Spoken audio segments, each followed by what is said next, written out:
బిడ్లారా, ఎప్పుడో సమస్య వచ్చినప్పుడు వీధికి ఎక్కకండి. మనం బజారు మనుషులం కాదు, భక్తి కలిగిన మనుషులం.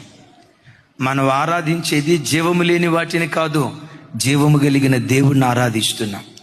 భార్యాభర్తల మధ్యలో ఏ సమస్య వచ్చినా పోలీస్ స్టేషన్ ఎక్కొద్దు. మీ అమ్మోళ్ళని పిలిచి వాళ్ళ అమ్మోళ్ళని పిలిచి పంచాయతీలు పెట్టొద్దు.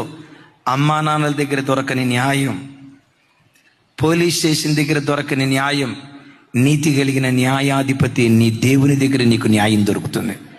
గట్టిగా చెప్దాం ఆమెన్, పెద్దగా చెప్దాం ఆమెన్. ఎవరైనా ఏదైనా నిన్నంటే యేసయ్యను గురించి బైబిల్లో రాయబడిన మాట ఏంటో తెలుసా?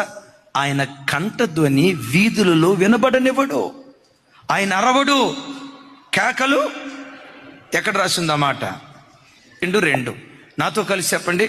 అతడు కేకలు వేయడు, అరవడు, తన కంఠ స్వరము వీధులలో వినబడనివ్వడు. మన కంఠధ్వని వీధుల్లో వినబడనివ్వద్దు. మన కుటుంబ విషయాల్లో రచ్చకెక్కనివ్వద్దు.